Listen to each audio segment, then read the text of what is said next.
ఏ actress వల్ల మీ Instagram అకౌంట్ని delete చేశారు? సోషల్ మీడియాలో ఎందుకు యాక్టివ్గా ఉండటం లేదు? అరే ఫస్ట్ వన్. అరే నువ్వు అమ్మాయిల కోసం ఇన్స్టాగ్రామ్లో ఉంటావు, నేను వాళ్ళ కోసం ఉంటాను ఇన్స్టాగ్రామ్లో. అర్థమైందా? ప్రతి ఒక్కడు రక్కి గోర్లు అరిగిపోయేటట్టు వేరే పనులు చేయడానికి ఇన్స్టాగ్రామ్లో ఉంటారు, నేను వాళ్ళ కోసం ఉంటాను ఇన్స్టాగ్రామ్లో.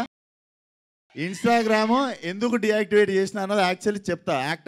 నీకు యాక్ట్రెస్ గురించి ఎందుకు అనిపించింది? మన మైండ్ ఆడికే. అంటే బేసిక్గా మీరు గ్లామరస్ హీరో కదా, వాళ్ళు ఎక్కువ ప్రెజర్ పెడుతున్నారేమోనని అనుకున్నాను. లేదురా, ప్రెజర్ తీసుకుంటా. ఆ ప్రెజర్ ఎవడన్నా వద్దనుకుంటాడారా? మార్చి 29న నాకు 30 ఏళ్ళు వస్తాయని మొన్న అర్థమైంది. ఇంకా ఫోన్లో గంటలు కూర్చోడైంది, వయసు వచ్చింది, కొంచెం ఫోన్ పక్కన పెట్టి పని ఎక్కువసేపు చేద్దామని డియాక్టివేట్ చేసా. సినిమా రిలీజ్కి వారం ముందు వస్తా, సినిమా రిలీజ్ అయిన వారం తర్వాత మళ్ళీ వెళ్ళిపోతా.